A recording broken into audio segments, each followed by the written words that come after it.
Mazinho, nós te recebemos em nome do Pai, do Filho, do Espírito Santo. Amém. Louvado seja o nosso Senhor Jesus Cristo. Finalizando essa parte antes do início da Santa Missa, os nossos padres pediram que nós fizéssemos uma reflexão sobre o tema do nosso Corpus Christi deste ano: oferecer-se a si mesmo como hóstias vivas a Deus, que se encontra no livro de Romanos, capítulo 12, versículo de 1 a 2. Eu peço a você que agora você não converse com ninguém, que você fique bastante atento, porque o Senhor quer falar comigo e Ele quer falar com você. Amém? Diz o texto de Romanos 12, versículo 1 e 2.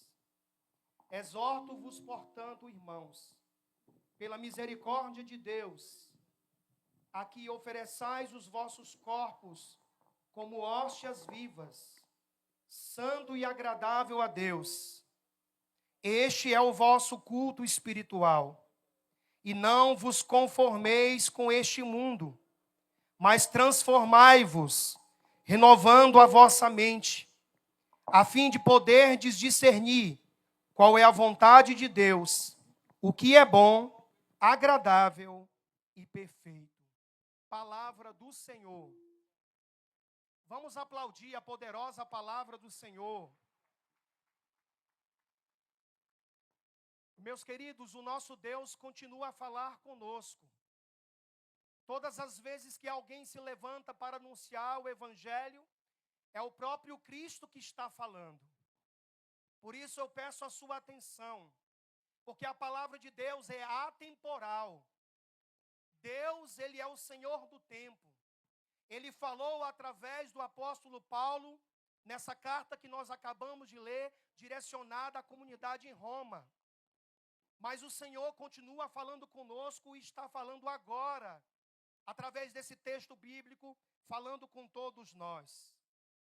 Esse capítulo 12 da carta de São Paulo aos Romanos, ele é marcado por uma transição de conteúdo. Do capítulo 1 até o capítulo 11, Paulo fala sobre a teologia da salvação. E a partir deste capítulo 12, Paulo começa a dar conselhos práticos para o crescimento espiritual da comunidade em Roma. Daí o apóstolo, ele exorta os cristãos, dizendo que era preciso que eles se oferecessem as suas vidas como hóstias vivas. E a palavra hóstia significa vítima ou oferenda. Oferecer-se como hóstia viva significa, então, unir o nosso sacrifício, unir a nossa vida ao sacrifício de Jesus, vivendo com amor, vivendo com doação e vivendo com propósito.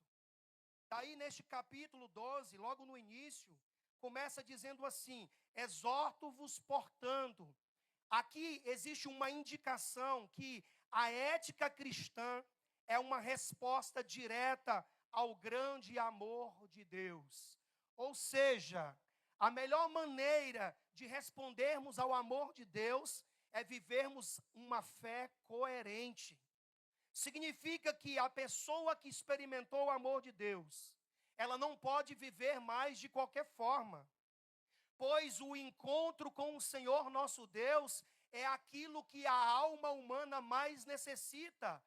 Já nos ensina o Catecismo da Igreja Católica no parágrafo 27, que o ser humano tem um desejo interior, um desejo na alma insaciável, enquanto o ser humano não se encontra com o Senhor da vida.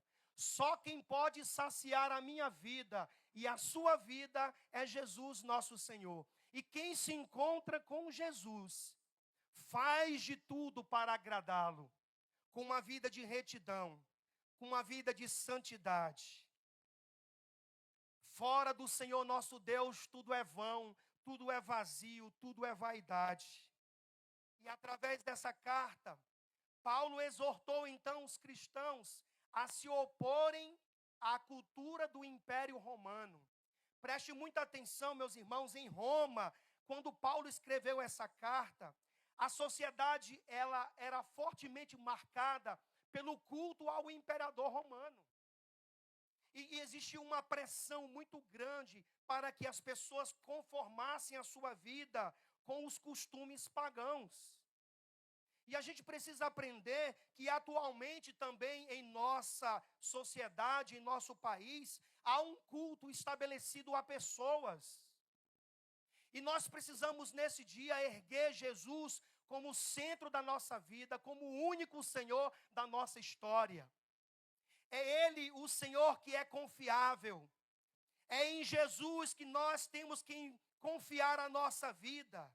Porque Ele é o centro de tudo, Ele é o pão da vida, Ele é o alimento salutar que a nossa alma deseja.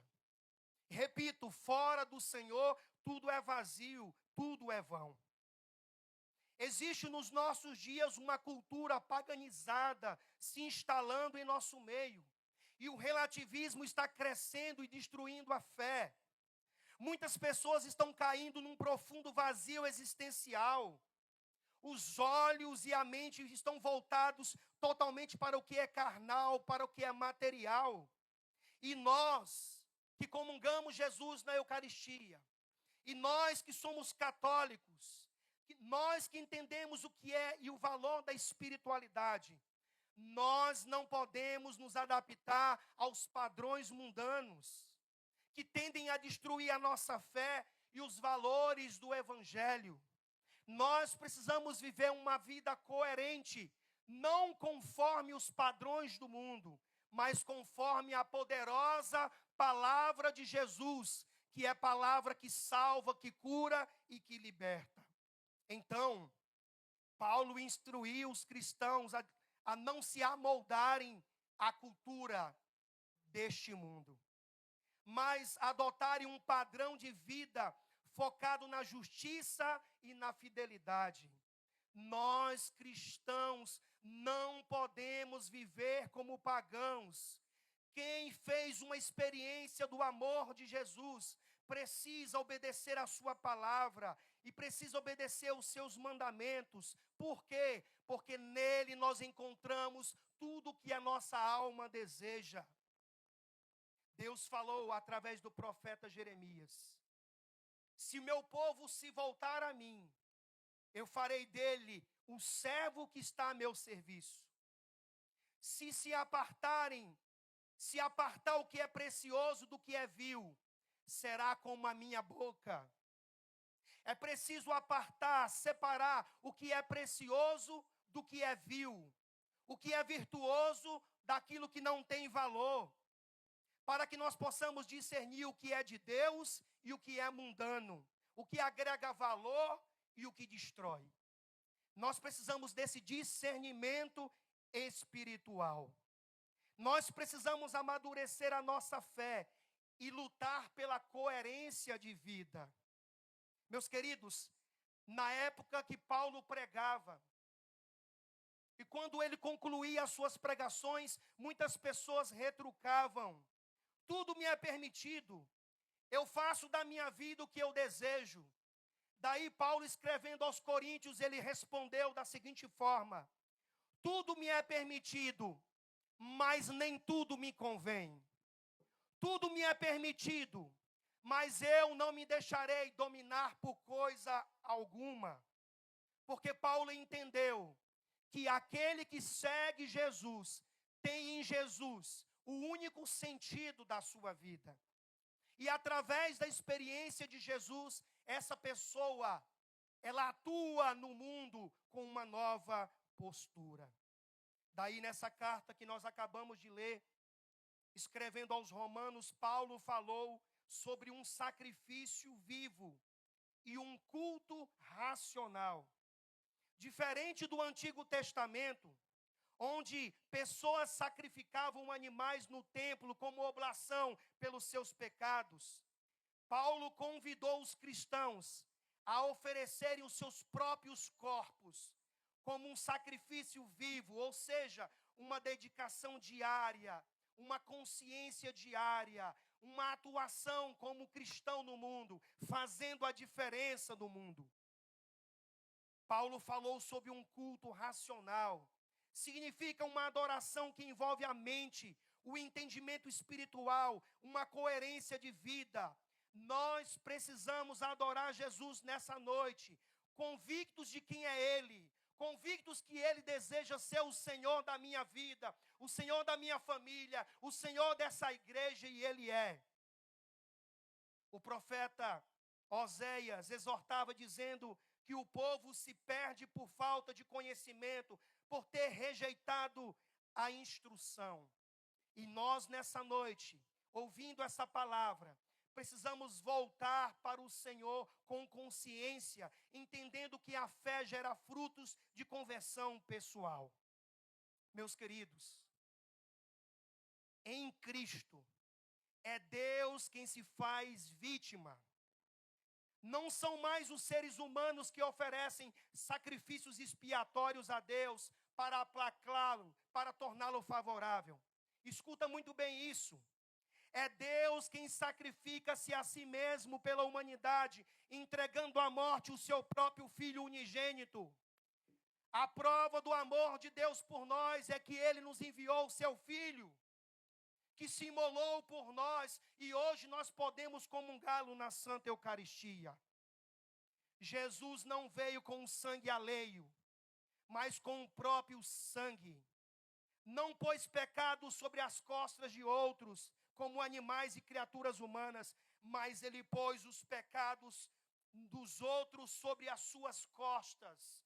Já nos diz o livro de Isaías 53, Ele carregou sobre si os nossos pecados e as nossas enfermidades. Carregou os nossos pecados em seu próprio corpo sobre o lenho da cruz. Ele é o Cordeiro de Deus que tira o pecado do mundo. Você pode aplaudir Jesus, o Cordeiro de Deus que tira o pecado do mundo. Ele é o pão da vida. E entrando para a parte final dessa reflexão, preste muita atenção. O cardeal Raniero Cantalamessa, ele ensina que, assim como Cristo ofereceu a si mesmo, nós somos convidados a colocar a nossa assinatura no altar, a nos oferecermos como hóstias vivas. O que significa, então, esta oferta? Significa um sacrifício espiritual. Nós estamos na Santa Missa. Oferecer-se como hóstia viva é entrar num sacrifício espiritual, apresentar o próprio corpo a Jesus, a nossa vida diária como um sacrifício santo e agradável a Ele. Na Santa Missa, o fiel deve colocar sobre o altar a própria vida, as dificuldades, o trabalho, o amor, transformando-se espiritualmente junto com o pão e o vinho. Na celebração da Santa Missa, não devemos ser meros espectadores na Eucaristia. Nós precisamos colocar a nossa vida na hóstia santa. Nós precisamos unir as nossas dores, os nossos sofrimentos, as nossas angústias ao sacrifício eterno do Cordeiro. A santidade do cristão deve ser uma santidade eucarística. O cristão não pode se limitar a celebrar a Eucaristia. Deve ser Eucaristia com Jesus na vida do próximo. Bata no peito e diga comigo, eu. Está fraco, eu preciso ser Eucaristia com Jesus na vida do próximo. Nos oferecermos como hóstias vivas significa, então, oferecermos o que Jesus ofereceu, a vida e a morte. Ou seja, nós precisamos dar tudo de si pela salvação do outro. Isso é o amor. Queridos, ao comungarmos e sairmos da Santa Missa, o Senhor espera o que de nós? Que ofertemos tudo o que constitui concretamente a nossa vida neste mundo. O nosso tempo, a nossa saúde, a nossa energia, as nossas capacidades intelectuais, o nosso afeto, talvez apenas a nossa atenção, ou talvez um sorriso, um abraço que cura. Nós precisamos ser neste mundo uma hóstia viva com Cristo Jesus. Jesus está realmente vivo e presente na Santa Eucaristia. Você crê? Quem crê, diga aleluia. Quem crê, diga eu. Repete comigo o que disse Jesus. Eu sou o pão vivo que desceu do céu. Quem comer deste pão viverá eternamente.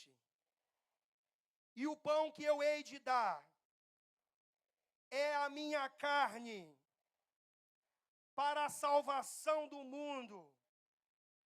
Diga para o irmão que está do seu lado, Jesus está vivo na Eucaristia. Una-se a Ele.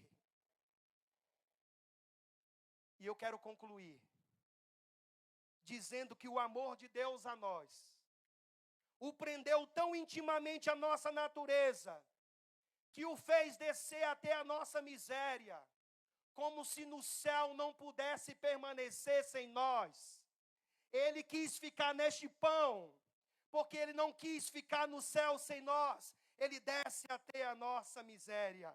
Ele entrou no santuário, não com sangue de bodes, não com sangue de bezerros, mas com o seu próprio sangue, e isto uma vez por todas, para a redenção da humanidade. Viva Jesus na hóstia santa! Viva Jesus, o pão vivo descido do céu!